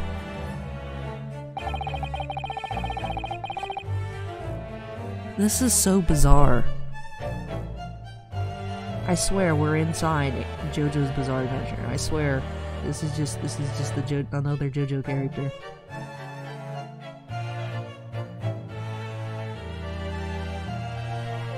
What is even going on?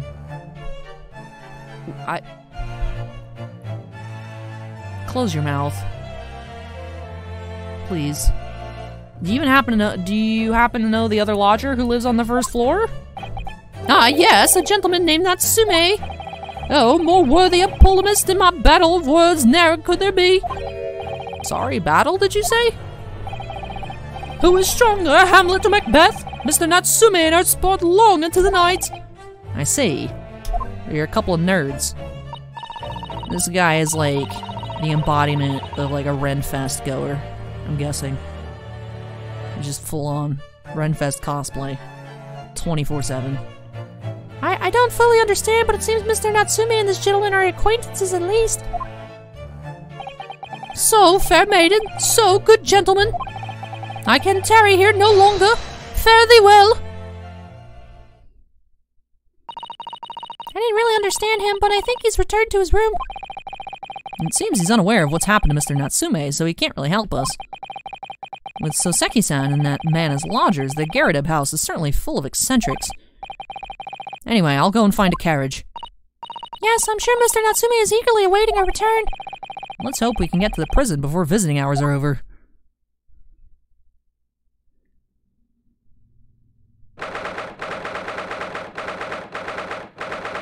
"6:31 p.m.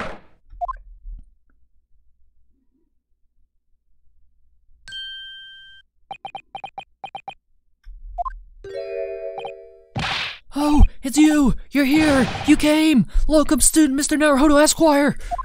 I can't believe you came back! I'm so touched! We are so sorry to have kept you waiting, Mr. Natsume. Oh, no! Think nothing of it! Relax! If I were a cat, I would purr with pleasure at the company of such fine compatriots. Noble, nurturing, never failing Nipponese!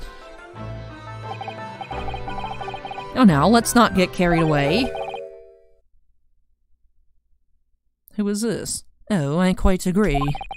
There is nothing more reassuring than the familiarity of one's native land. On the other hand...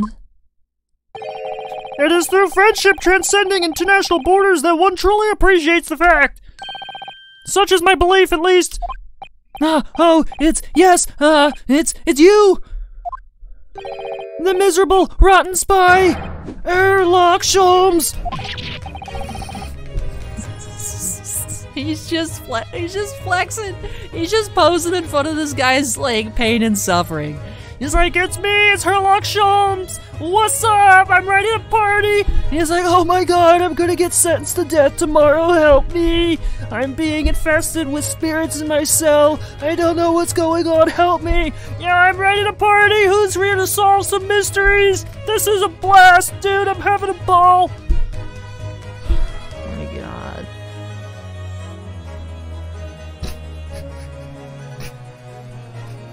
Yo, what's up, Ryunosuke? You ready to party?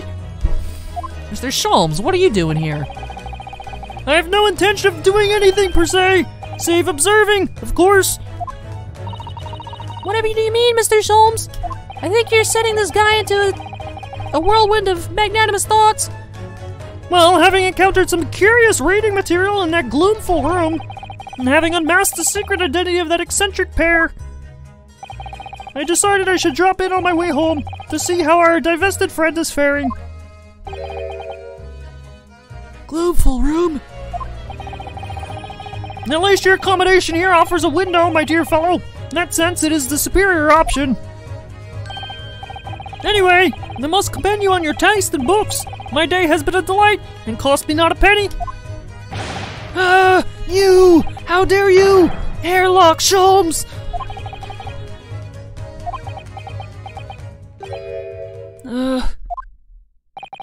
I've had it. I'm through. I'm at the end of my rope. I should never have come to Great Britain. It was a terrible mistake. Haunted by spirits in those accursed lodgings. No doubt my luck will be cursed in tomorrow's trial as well. My whole life is bedamned. What are you thinking, Mr. Naruhodo? He mentioned that once before, didn't he? That his lodgings were cursed, I mean? And there is much truth in Mr. Mustache's words. What? Cursed is a wholly appropriate description, I would say, for the man's lodgings, and indeed for tomorrow's trial. What's that supposed to mean?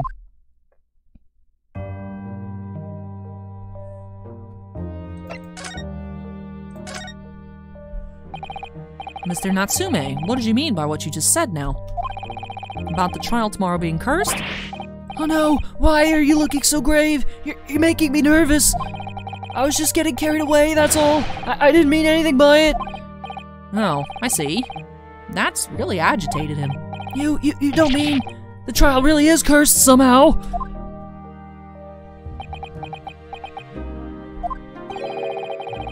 Are you referring to the prosecutor? The Reaper of the Bailey? The Reaper? Oh no, what do you mean? Please tell me! Summarize it succinctly in 16 salient words! No defendant has ever survived a trial in which the Reaper stands for the prosecution. Ever. Oh my goodness, can it really be true? That was 16 words exactly! Yesterday, Mr. Naruhodo successfully defended someone against the Reaper. But then, after the trial was over, the defendant passed away in unusual circumstances. Mr. McGilded. What? I'm impressed, Miss Susato. You have an eye for detail. Actually, the Lord Chief Justice told us. Mr. Sholmes, surely it can't be that having failed to have the accused convicted, Lord Van Zeeks killed the man himself? Oh no, he couldn't have, surely. Well, I mean, he is a cultist, apparently vampire.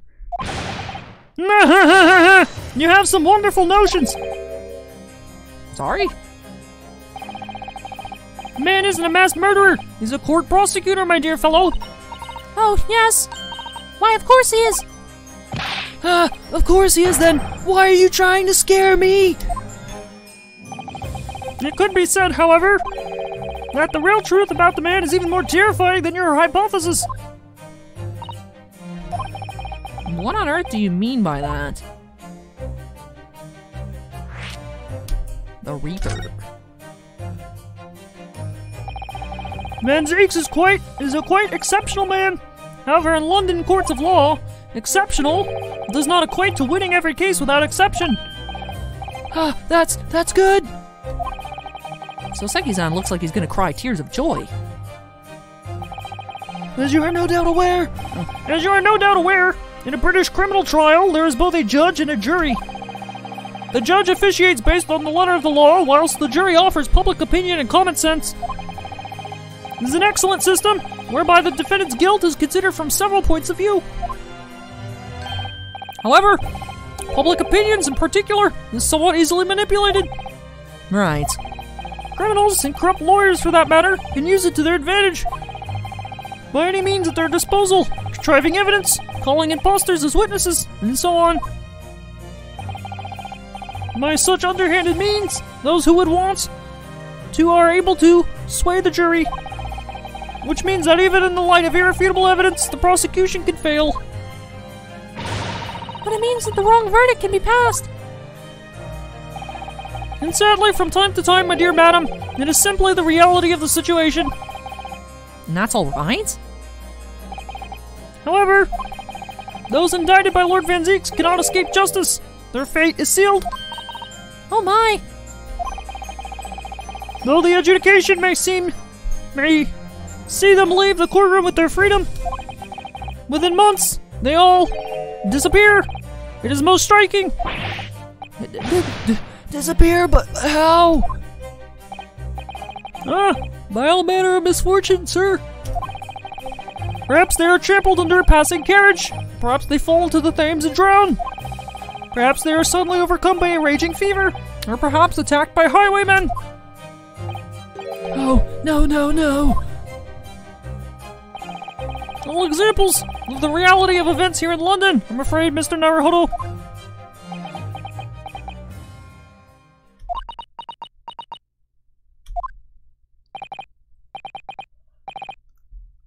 I knew it. I'm dead. Dodo, done for, doomed.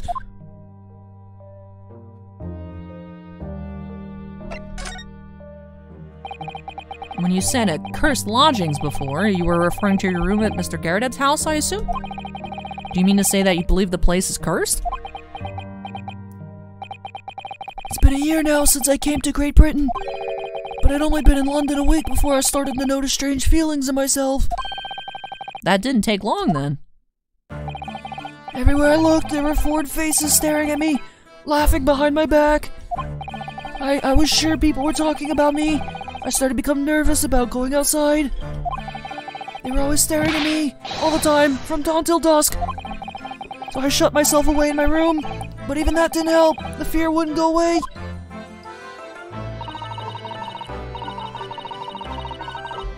You must have been very lonely, having been away from your homeland for such a long time.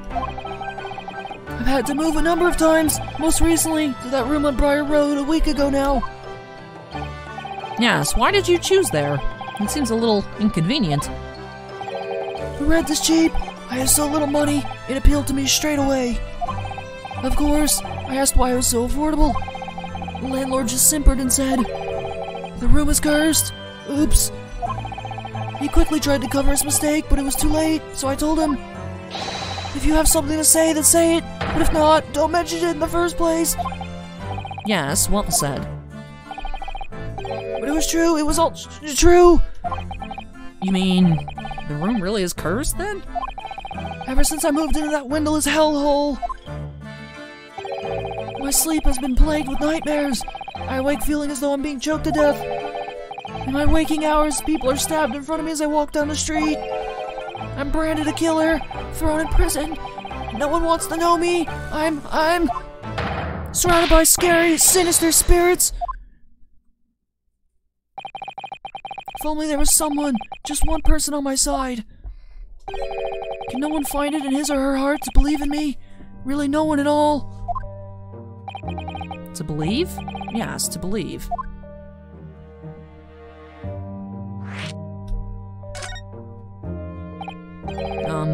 Mr. Sholmes. Me, Mr. Naruhodo. Pray, what can I do for you? It's about the case on the SS Buria, if you recall.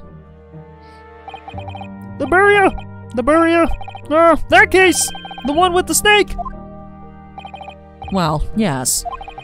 At that time, I was the suspect, but you believed and listened to my side of the story. And you helped us to investigate. I did I? Interesting. What I want to know is, why? Why did you believe in me? I see, yes, you mean... because you were a grimly dressed, shady Eastern fellow found with the victim in a locked room? Well, if you like, yes. I'm a little surprised that the answer requires explanation, my dear fellow. It's quite simple, really. You said, I didn't do it. But I could have been lying. Surely you must have had your doubts. You must have suspected me a little.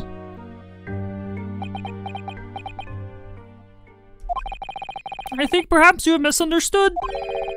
I neither recall believing in you, nor in that which you were telling me. What? You see, the only things I believe in are those I choose to believe in. I still think that guy had a lion that he sold to the circus. There's not proof that it didn't exist, so therefore it could have existed, so I'm choosing to believe in it. What do you mean, Mr. Sholmes? I make up my own mind about what is to be believed and what is not. If I should like to believe in something, I do. The circumstances can hang as far as I'm concerned. But I could have betrayed your trust. In that case, I should have made an elementary error of judgment, nothing more. Betrayal of trust is an overused excuse, in my opinion. Meaning? Whether or not one should trust another is in the final analysis down to oneself. It is a matter of whether or not one can trust oneself. Yes, he's right. He's right. Locum student, Mr. Naruhodo Esquire. Whether or not I could believe myself.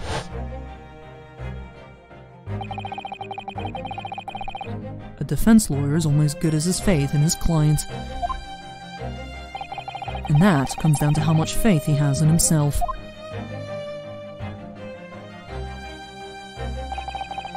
You were so right, Cosima.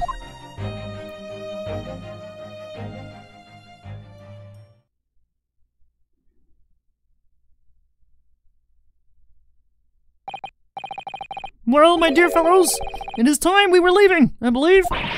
Already? Visiting hours are almost over. The guard will be here shortly to escort us out. There is a restaurant near here that serves excellent trout. Would you care to join me? He's like, I'll just rot here, I guess. Help somebody, please. Oh dear, there's never enough time, is there?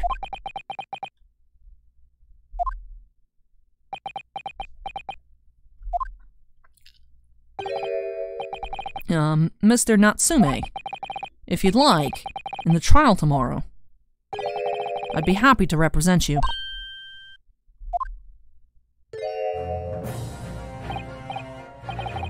Welcome, student Mr. Naruhodo Esquire. As I said, I only experienced the British courtroom for the first time yesterday. And although the man I was representing was found not guilty, I lost sight of something crucial. Something crucial? What to believe in? The defendants, justice, or the truth? How to believe, even. But I think I've finally worked it out.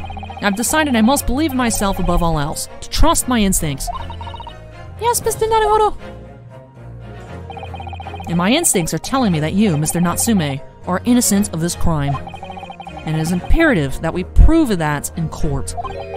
Welcome, student Mr. Naruhodo Esquire. I will fight for your innocence until the bitter end, with every weapon available to me. So I hope you'll permit me to represent you tomorrow.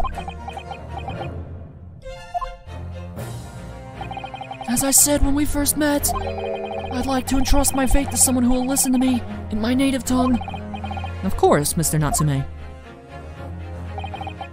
It would be fair to say, Mr. Naruhodo, that your mind was, in many ways, made up from the outset. You merely needed the events of today to fully realize it. Yes, I think you're right about that. It's been a roundabout journey, but I got there in the end.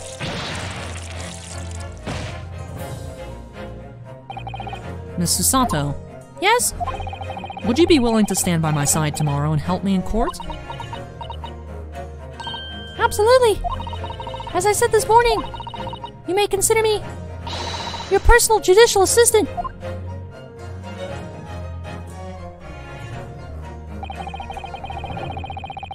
And the shocking events of yesterday's trial still weigh heavily on my mind. But it's time to stop looking backwards. Cosma believed in me, and Mr. Sholmes believes in me too now. So it's time. Time that I learned to believe in myself. So Seki-san has no one, he's all alone, so it's my job to help him, to fight in his corner. Tomorrow, in the courtroom, with all the strength I can muster.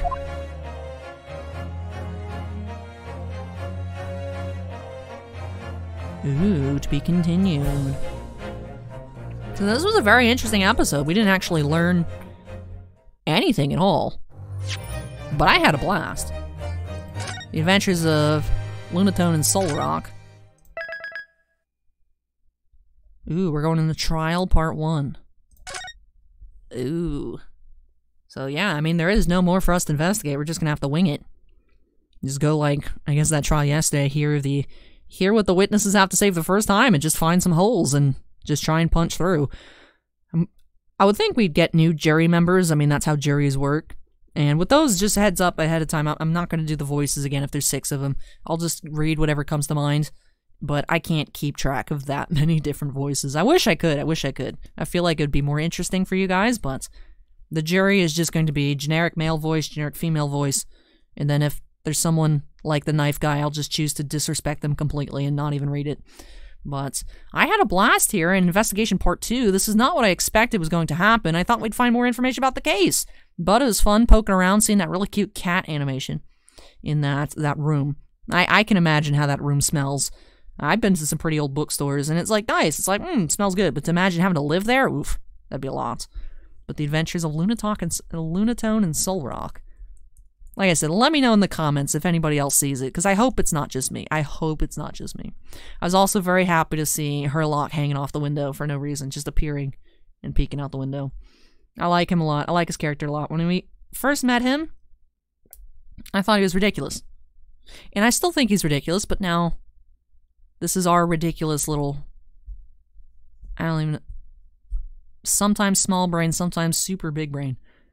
That's the thing, is I still can't tell, like, is he just making stuff up on purpose? So that way Ryunosuke can just be like that and they can be buddies and do it together? Or is he actually think that these people had a lion and sold the lion to the circus? I don't know. But I'm loving his character. And I'm excited to learn more tomorrow, because apparently Von Zieks is spooky. Spooky. So curious what's going on with that. I know some people think he's like black magic ritual. And that's what I'm saying. He's basically Dio, evil vampire, right? But we'll see. I don't know if I believe it. There's no way he burned the gilded I'm just sad I'm not going to be able to use the McGilded voice anymore. I thought that was one of my best cultivated voices.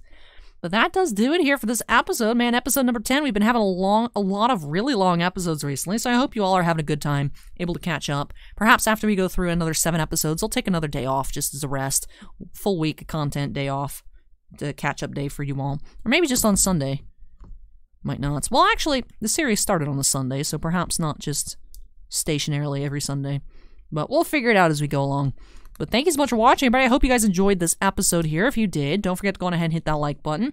Let me know what your theories are for what happened in this case. Is that guy in yellow that looked like Popeye have anything to do? Was he maybe... He seems like a smaller guy. Did he sneak up and stab the lady and run away? Is it the weird Renaissance Festival dude? Does he have any connection at all to this case? Who are going to be the husband and wife witnesses?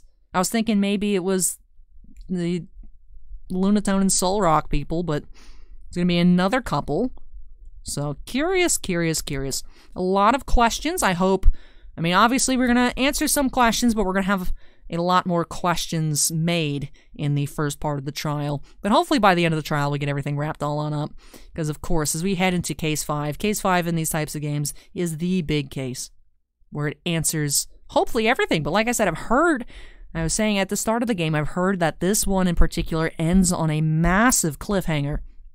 And that's, of course, the Great Ace Attorney Chronicles does have Game 1 and Game 2, so we'll be able to play that afterwards. But man, I'm really wanting to know what's going on here. I feel like I haven't been able to piece together much, which I do enjoy when that happens. I love just seeing things unfold as we go through. You know, the way the game designers intended. You know, sometimes it's cool when it's like, ha, I predicted that. Like, in this episode, I don't know, just saying things. I was like, I feel like I would say this, and then the characters say it, and I'm like, haha, got him. That was cool. But I'm saying in terms of, like, gameplay, like the secrets and the evidence, what's used for what.